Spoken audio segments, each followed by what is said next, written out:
welcome. My name is Emma McMenamin. I am the Regional Development Officer for Sport in Ulster, and I'm joined today by my colleague Paul O'Reilly, who is the Regional Development Officer for Sport in Leinster.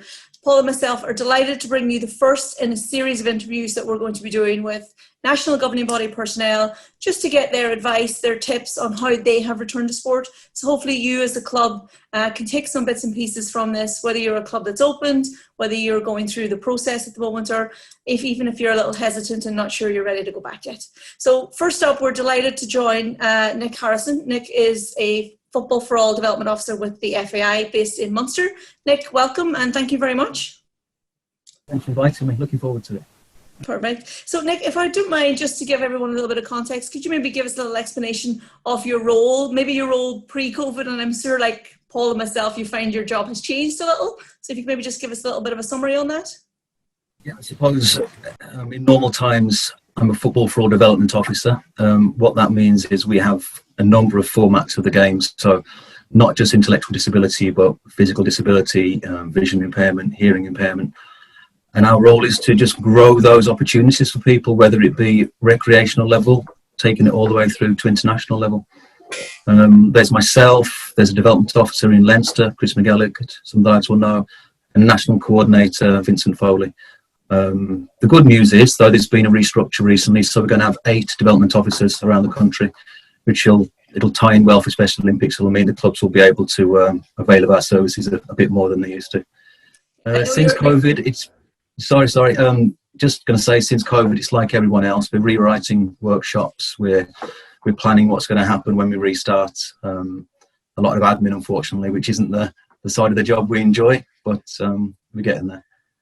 Yeah, I'm sure like us, your plans are now, I don't know if it's said at this stage, I'm not really sure where we're at the longer this goes on, but I suppose one of the things I know you've been involved in was the summer camps that the FAI ran over the summer, and obviously doing that under COVID restrictions, and I'm assuming they're very different to a summer camp you've ran in the past. How was that experience?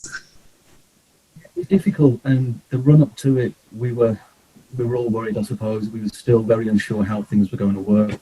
Not all national governing bodies went ahead with summer camps. There's a lot of procedures. Our staff in our summer camps department were liaising with government and liaising with doctors to make sure everything was as it should be. And then for us on the ground, I suppose the first morning was difficult. You're making sure you've got your procedures in place, you've done your risk assessment, you've been to the venue a number of times, you've communicated with the parents about the expectations of them when they come to the session. And then you get to the session itself and you have to sanitize equipment and keep the kids as distant as possible, sanitize hands, all sorts of little bits and pieces. So you'd have a checklist and you'd work your way through the checklist each day, make sure you've got everything ticked.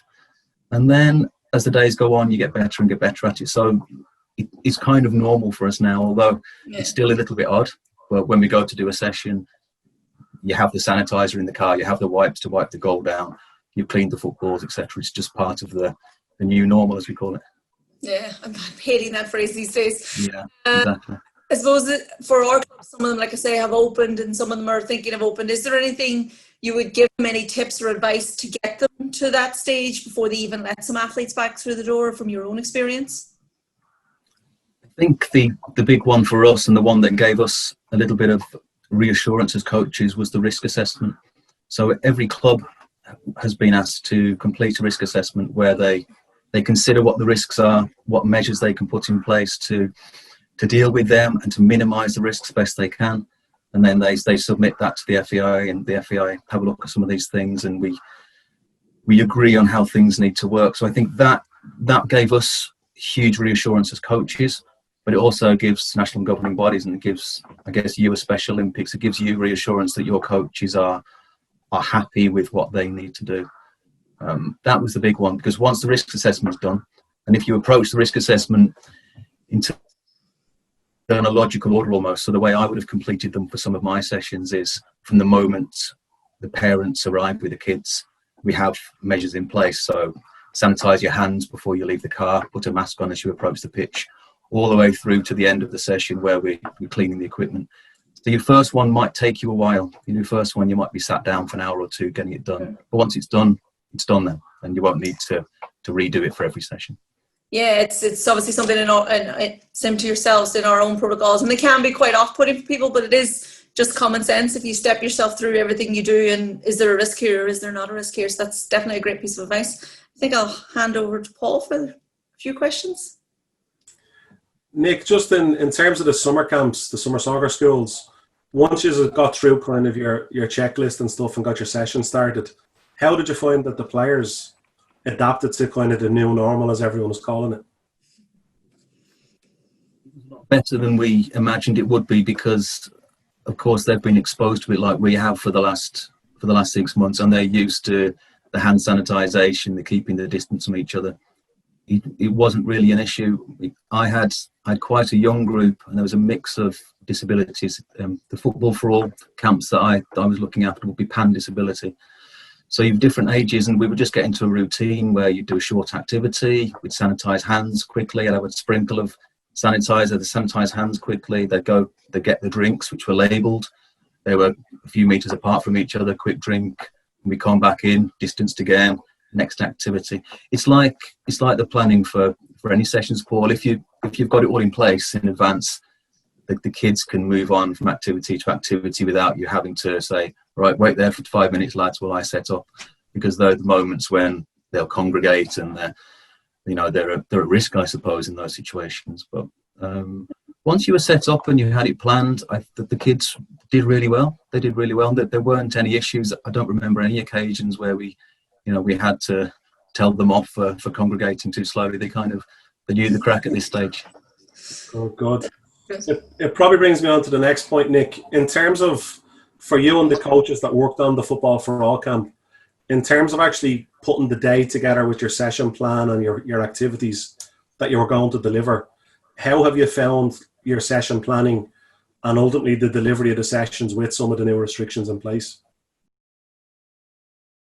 The sessions wouldn't differ hugely. We try to avoid situations where players congregate. So drills perhaps where you might typically have players in lines, we try to avoid those situations where people are waiting in lines. If you're bringing them in to have a little talk about a tactic or something you're working on, make sure they're distanced, which sets up drills perhaps with more space. A typical warm-up where the guys might have a ball each and they're all moving, multi-directional movement, trying a few little trackbacks and a few little tricks. We give them more space to use and try and encourage them to use as much space as they can. So small changes really. If we're doing a passing exercise, then instead of having people in lines waiting at opposite ends, you might have them in a triangle or in a square, spaced out. So there weren't huge changes. We just always keep that in mind regarding the congregating. And then issues around touching the ball and those sorts of things, and trying to encourage them not to touch the ball. If you feel a sneeze coming on, make sure you sneeze into your elbow. Come and sanitize your hands regularly. Small changes regarding space and distance and reminders, but nothing different. Every drill that you would typically do, you can kind of do with a little bit of a change, a little bit of an increase in space and a few reminders. Very good. Okay. In terms of, especially having gone through the summer camps already, Nick, and having that experience of delivering sessions and having your coaches delivering sessions, some of our clubs are probably just getting ready to start coming back at the moment. Is there any kind of advice you'd give them, like considering multi-sport coaches as well, not necessarily just those in football, but is there any advice you'd give them in terms of that next step now into actually getting back on the pitch and getting their sessions delivered again? To myself really, but the risk assessment was the big one, because you go through in your mind what your session looks like, and you know your training venue, you know your parents, you know your kids, so you only you, if you know them, can do that in detail. That would be the big one. There's lots of little bits and pieces that I'm sure they're in your guidelines or in ours, but get the kids to put the names on the drinking bottles so they're not searching for the drinking bottle. We don't use dressing rooms. If people are going in goal, make sure you sanitize your hands afterwards because they've been touching the ball. We keep a register, of course, of who's there. There's lots of little bits and pieces in the guidelines. But and anything came up that you weren't expecting that you maybe didn't account for in your risk assessment, or maybe it was thorough enough that you got everything? I think one where we nearly got caught out was photographs, because so typically at the end of enjoyable session. Get in for the photo, lads. Yeah. And we can't do that anymore. So the way I found around that is I have some sort of flat discs that you can stand on.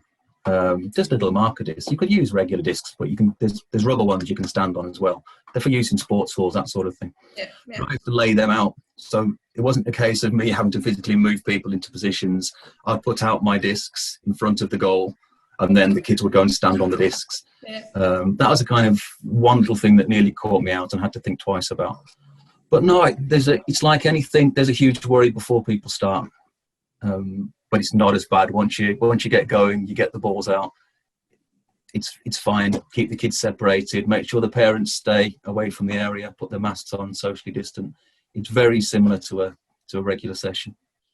And in terms of, I suppose, you said that you haven't changed really the focus of your training sessions. You've been able to maintain your traditional focus. And are there any resources that are available for our clubs for their training sessions that you have availed of yourself, or you could guide them to? Not specifically, no. We produced, I think you have some of them there, don't you? You have some of the training sessions for the summer camps.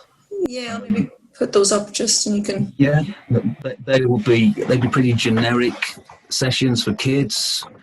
You're trying to avoid congregation, like we've mentioned. You can see there's a good one there, little head tennis one, where people are in separate areas and they stay in their areas. So that's a good idea. But yeah, that's probably the most handy, because that's being done with COVID in mind. That was done relatively recently. The thing about football and the outdoor sports is if kids, players are moving and they're outdoors and they're not congregating in an area for any period of time, then it's fine. They can be passing each other, and there's a very, very, very minimal, almost zero risk of anything being able to pass between people. It's just when they're standing still and they're close together for a period of time. But outdoors, moving around, as long as they're separate, they should be absolutely fine. There's a good one that you've thrown up there now. Sorry. They're great. No, you're fine. I'll put it up again for you. It's grand. That one there? So little obstacle courses, the kids call them, but you can separate players so they can go one at a time. Instead of having at the bottom there, you'll see your red and your blue player, and you might typically have them in a line waiting.